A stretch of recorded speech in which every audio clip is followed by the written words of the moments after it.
Bruder Berto. Ya, Pater. Ya, apa kabar? Kabar baik, Pater. Oke. 15 Agustus berkaul kekal. Ya, Ya.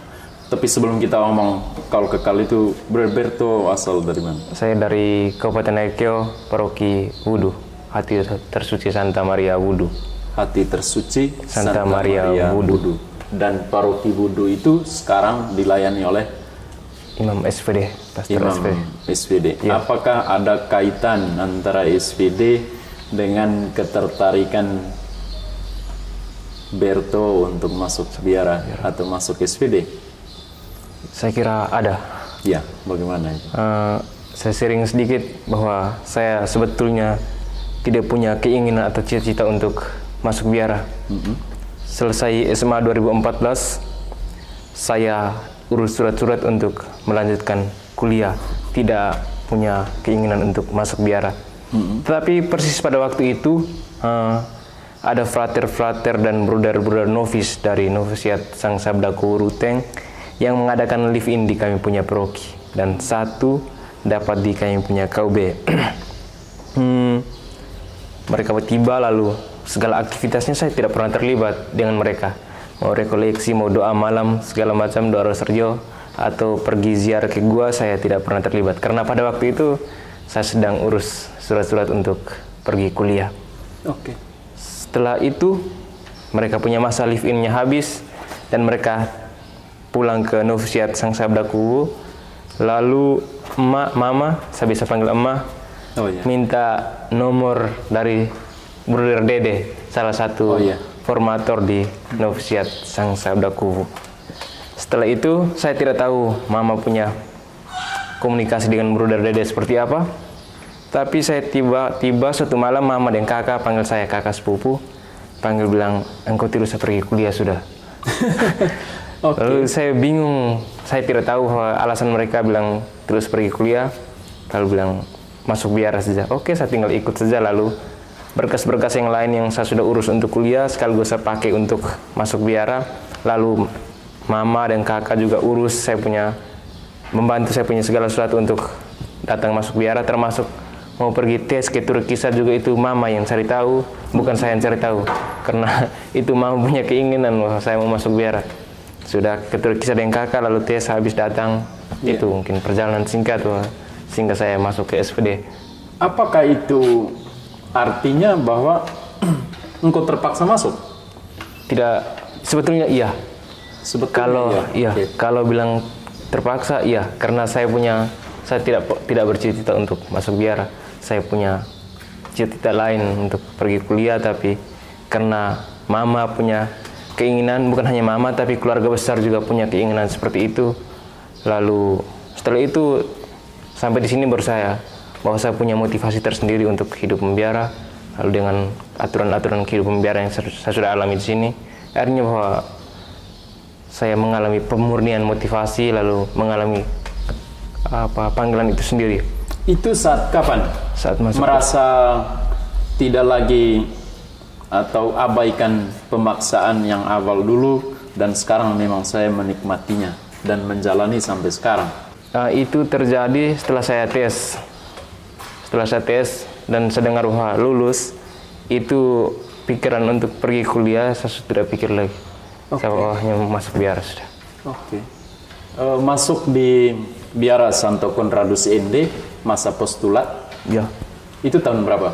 2014. 2015 dan menjalani sampai sekarang 2023, kurang lebih 9 tahun. Ya. Sekali lagi saya tanyakan, tidak ada lagi unsur paksaan itu?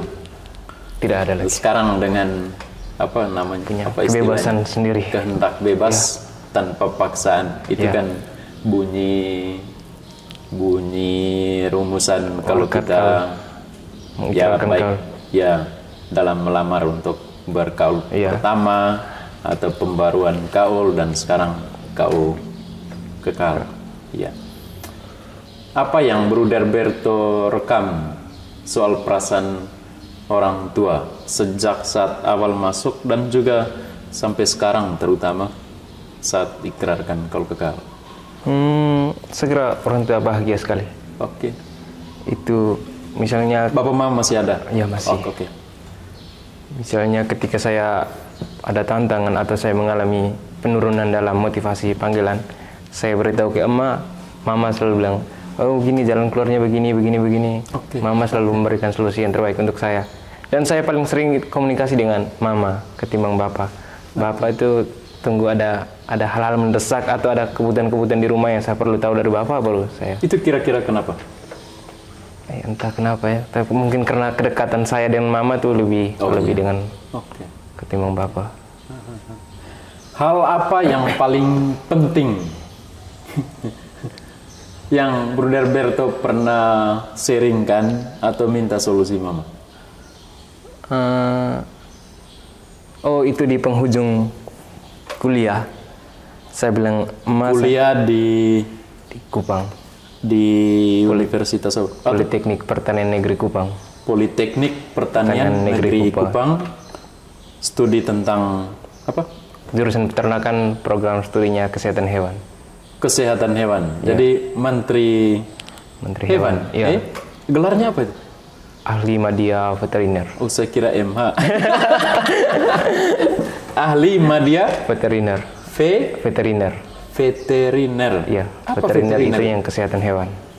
Oh, jadi kamu veterin, begitu? Iya. Iya toh? Iya. Iya, Menteri Hewan atau veterin, begitu ya? Oke. Kita tanya apa tadi?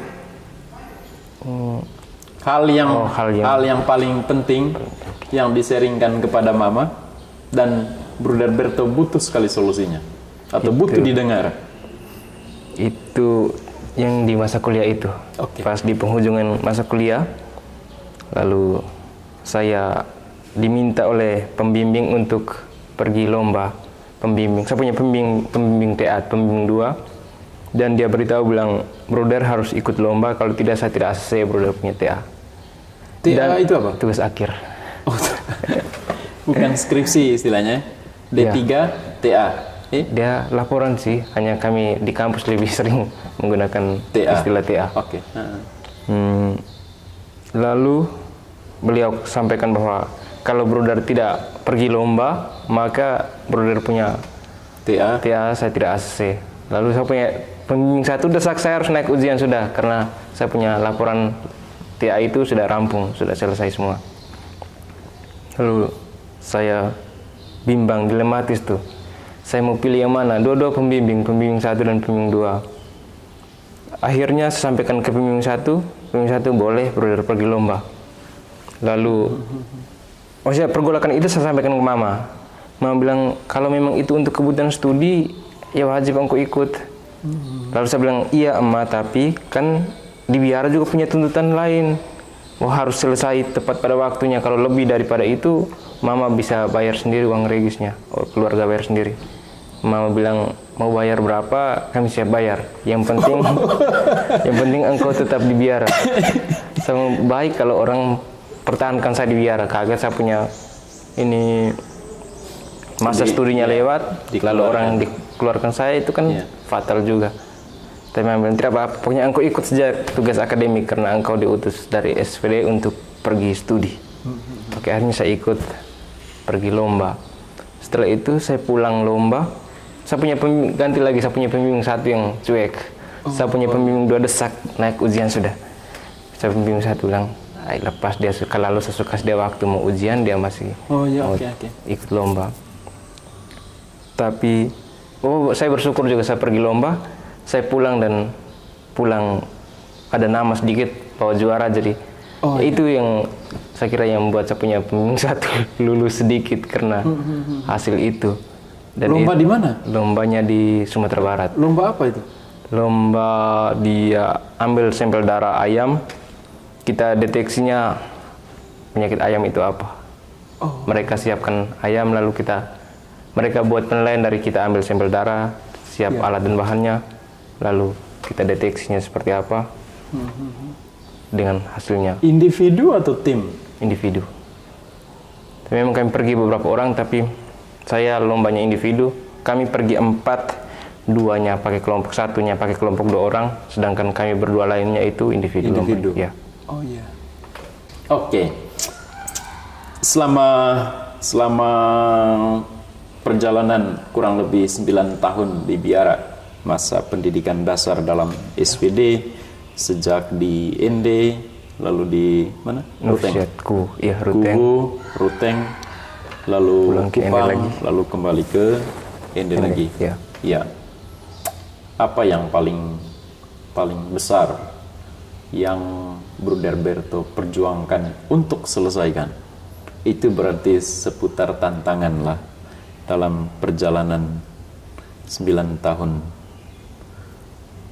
pendidikan dasar dalam SPD. Oke, tantangan terbesar, saya tidak pernah mengalami tantangan yang bahwa saya harus memutuskan besar sekali. Okay. Hanya ada satu yang saya rasa itu bahwa saya mengalaminya, bahwa itu nanti orang akan kasih keluar kami. Saya dengan Icam, teman kelas yang sekarang sedang masih di Kupang. Iya. Persis pada waktu itu Pak Terbal meninggal dan saya sudah ujian tugas akhir. Berarti baru ini? Iya. Pengalamannya? Iya. Baru 1 tahun lebih? Belum sampai? 1 tahun lebih dah. 1 tahun lebih? Iya. Pak Terbal meninggal itu, kami pergi dan pulang kami celaka. Mobil Hilux. Okay. Mobilnya Bruder Simeon. Kami antarnya tanggal 12 atau 13 Juni ya. Lalu pulangnya tanggal 15. Kami pulang lebih awal, setelah pemakaman kami pulang lebih awal. Lalu pulang singgah di Icam Rumah di Lurasik. Sehingga kami sempat makan apa? Kacang hutan kah? Apa istilah bahasa Indonesianya? Hanya mereka di sana bilang sebut kacang hutan. Kacang hutan. Iya. Mereka masak lalu kami minum dengan moke beberapa botol. Setelah itu mereka dari rombongan yang dari Nenuk juga pulang berangkat, lalu mereka kontak kami bilang kita pulang sama-sama. Tapi mereka sudah lewat jauh cabang yang mau ke Icam. Dan mereka bilang kami punya mobil ban pecah. Jadi butuh alat-alat untuk perbaiki itu mobil. Alatnya di Hilux. Oke. Tapi itu sudah tengah malam, itu sudah jam 9 atau jam 11. Jam 10 atau jam 11 malam. Dan itu kami belum keluar dari Icam Rumah. Sudah kami keluar dari Icam Rumah. Lalu karena desakan dari mereka bahwa harus cepat, mereka butuh alat-alat itu, maka Icam punya laju kecepatan makin tinggi. Ngebut. Saya pernah naik mobil yang dia nyetir. Kipas juga. Tibalah kami di Takari. Oke, Takari. Itu bok kiri dari sana, bok kanan dari sana. Dan lari malam itu kita bisa lihat lampu dari depan, lampu mobilnya, sehingga kita curi jalan tuh tidak masalah dari sana. Dan sampai di situ Icam memang kami curi jalan hampir setiap bok, kalau bok kanannya kami selalu curi jalan, orang punya jalan. Di situ kami curi jalan, lalu kaget dengan travel satu dari sana. Lalu Icam, saya tidak terlalu paham tentang mobil sih. Maksudnya Icam punya penjelasan, dia putar ke kiri sedikit, ban kirinya jatuh dari bibir aspal, sehingga auto miring begini, dia balas ke kanan, itu yang langsung ke kanan terus. Lalu di kanan itu ada pagar yang di pinggir jalan itu pagar bambu, lalu pagar yang membatasi antara lahan orang itu pagar batu. Kami tabrak pagar bambu itu dengan pagar batu itu rata semua. Jadi auto itu di luar badan jalan sampai sisi kanan. Iya, sisi kanan. Sampai bagian depan mobil tuh mepet di orang kamar mandi. Baru itu jam 1 dini hari. Di situ ada rumah? Iya, ada satu rumah di situ. Lalu ini masyarakat sekitar situ keluar dengan skop dengan kayu-kayu. Tanya kami Icam, mabuk. Lalu kami bilang tidak mabuk karena kami buru-buru. Tapi dari sana tuh kami ada simpan satu botol moke di pintu itu, ada satu tempat botol moke. Dan setelah celaka mereka tanya bilang mabuk, saya angkat itu botol moke, taruh isi di tas. Takut mereka. Takut diduga. Setelah itu mereka tanya-tanya, kami bilang tidak, kami buru-buru. Hanya di situ mayoritasnya Protestan. Ketika kami beritahu bilang kami antar pater yang meninggal ke Nenuk, mereka tidak mengerti pater itu sendiri, lalu kami jelaskan, oh itu Romo, ini salah satu imam Katolik. Oh, baru mereka paham. Oke.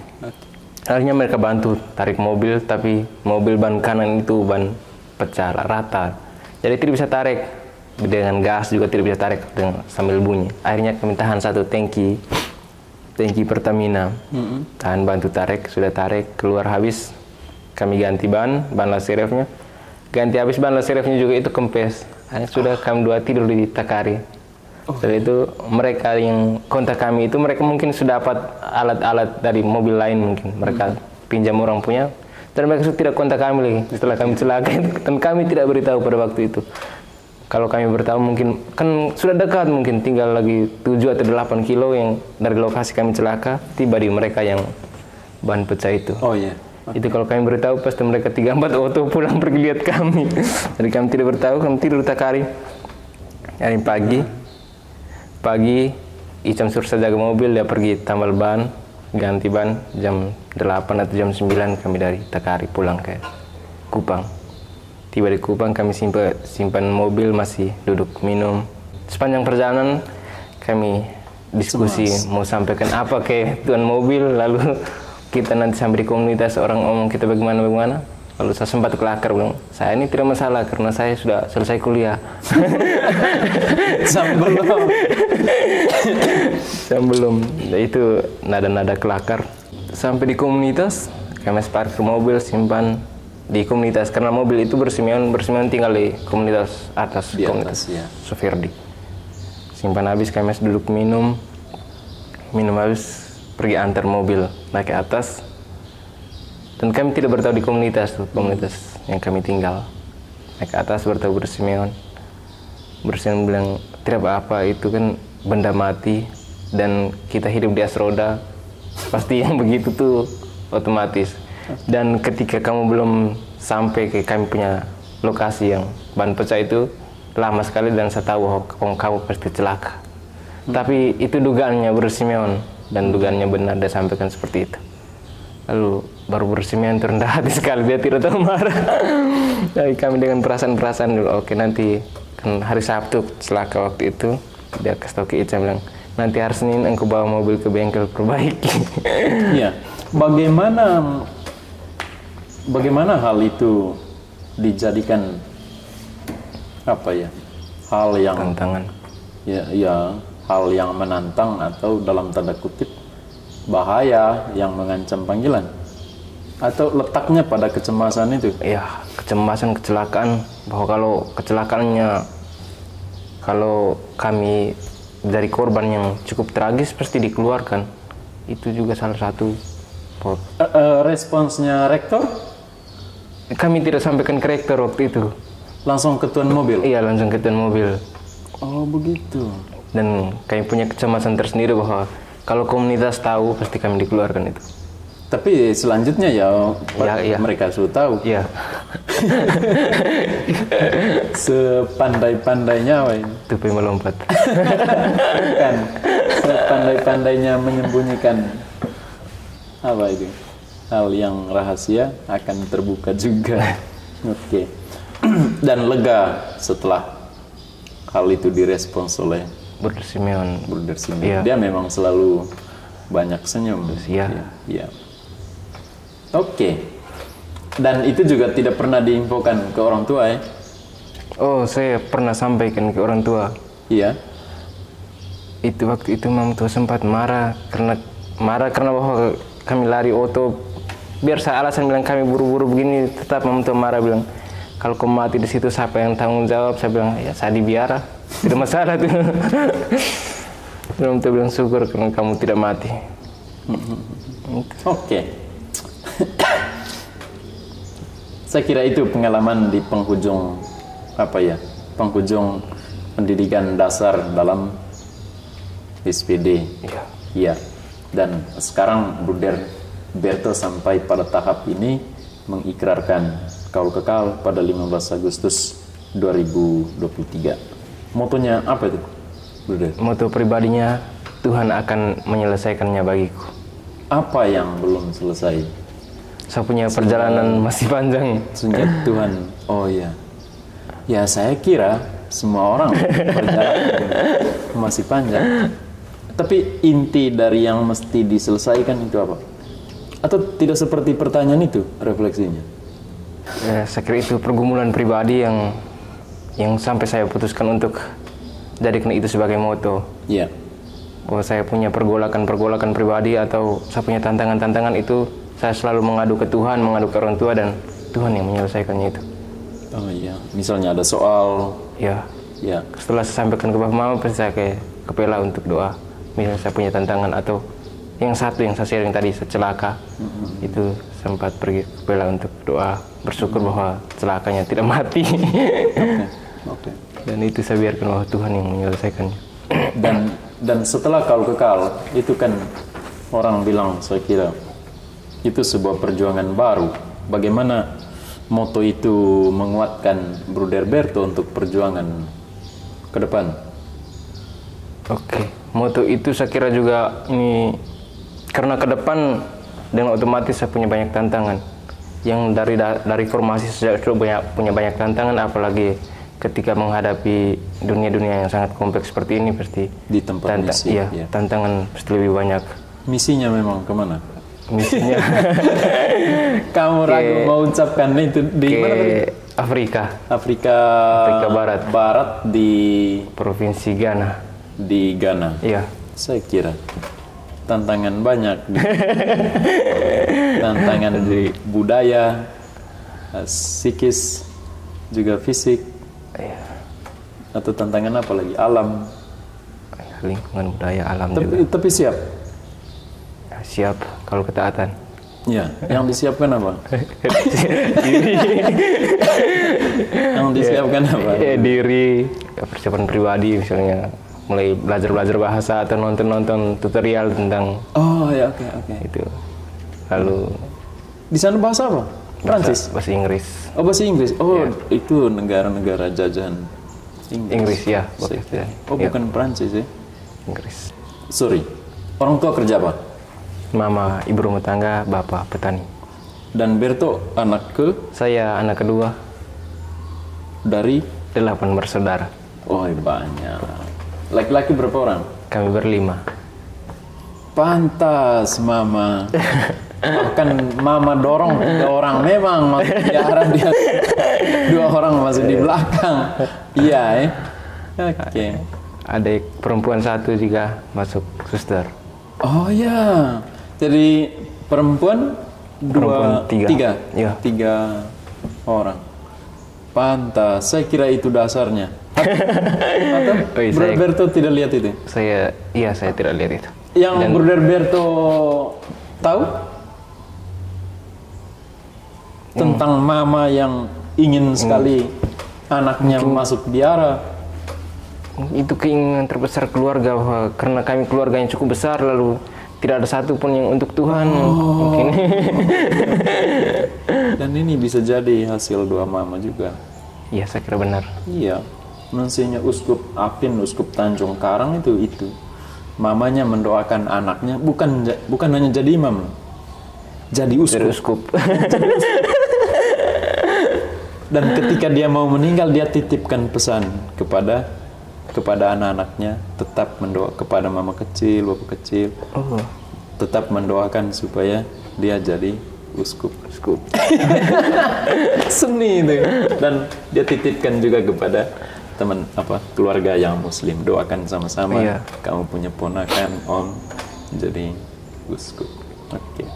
Bruder Berto, dari 3 kaul, kemurnian, kemiskinan, ketaatan, hal yang paling kentara tampak langsung pada cara berpikir, pada perasaan, itu kaul yang mana? Ketaatan. Apanya itu? Karena untuk menjadi orang yang taat itu saya kira susah sekali ya. Oke. Lalu saya juga punya latar belakang pribadi yang cukup kepala batu. Jadi saya kira itu tantangan paling berat untuk saya, ketaatan. Kayak kalau batu biasa ya biasa. Batu karang itu apa? Batu karang itu kapal tabrak pun kapal pecah. Tapi kalau batu biasa, batu yang pecah. Dan banyak pengalaman yang saya lihat perihal kaul ketaatan itu sendiri. Wah, ada konfrater senior juga seperti itu. Dan itu juga nanti saya pikir bahwa saya nanti akan mengalami hal seperti itu. Oke. Dan itu membuat saya rasa yang paling berat itu. Lalu saya nanti pasti akan seperti yang pernah saya lihat konfrater senior, bahkan sampai provinsial turun urusan ini itu. Lalu padahal masalahnya kecil anak saja harus provinsial yang turun. Dan saya berpikir itu menjadi tantangan terberat untuk saya. Kaul ketaatan. Ya, kaul ketaatan. Oke. Dan senang ikrarkan kaul kekal. Senang sekali. Pertanyaan itu di lorong-lorong di kamar makan itu nggak ditanyakan. Senang ya? Senang sekali. Senangnya apa?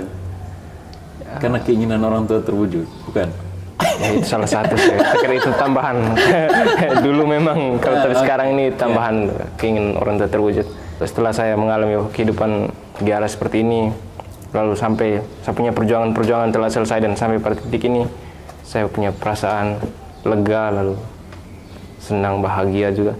Lalu respect dari orang tua ketika saya sampaikan bahwa saya mau mengikrarkan kaul kekal. Dan mama sangat bahagia. Saya kira mama tidak ungkapkan sih, tapi dari dia punya gaya bicaranya setahu. Saya kira langsung potong ayam, panggang, kirim ke sini. Tidak.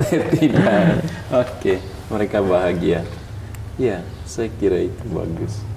Dan syukur kaul kekalnya tanggal 18 Agustus. Saya kira kebahagiaan bersama. Oke, Profesiat Bruder Berto. Salam bahagia. Selamat bermisi di Ghana. Terima kasih banyak. Bisa cepat, bisa lambat proses ke Ghana. Yang tahun kemarin belum berangkat. Ya, yang sebelumnya belum jalan. Ya, oke. Salam.